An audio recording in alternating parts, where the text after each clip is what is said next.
তত্ত্বাবধায়ক সরকার ব্যবস্থা নিয়ে রিভিউ শুনানি আগামী ৮ই মে। রাষ্ট্রপক্ষের সময়ে আবেদনের পরিপ্রেক্ষিতে আপিল বিভাগের জ্যেষ্ঠ বিচারপতি মোহাম্মদ আশফাকুল ইসলামের নেতৃত্বাধীন ৩ সদস্যের আপিল বিভাগ আজ এই আদেশ দেন। আদালতে রাষ্ট্রপক্ষে উপস্থিত ছিলেন অ্যাটর্নি জেনারেল মোহাম্মদ আসাদুজ্জামান ও অতিরিক্ত অ্যাটর্নি জেনারেল অনিক আর হক। আবেদনের পক্ষে ছিলেন জ্যেষ্ঠ আইনজীবী ব্যারিস্টার রুহুল কুদ্দুস কাজল ও আইনজীবী মোহাম্মদ শিশির মনির।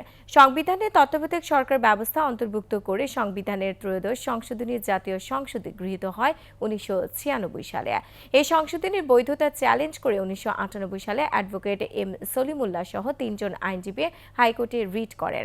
শিয়া বাটার ও ভিটামিন ই সমৃদ্ধ lily glam beauty soap. Lily, always beautiful. ২০০৪ সালের ৪ আগস্ট হাইকোর্ট বিভাগ এই রিট খারিজ করেন এবং তত্ত্বাবধায়ক সরকার ব্যবস্থাকে বৈধ ঘোষণা করা হয়। এই সংশোধনীর বৈধতা নিয়ে সুপ্রিম কোর্টের আইনজীবী এম সলিমুল্লাহ সহ অন্যান্যরা ১৯৯৮ সালে হাইকোর্টে রিট করেন।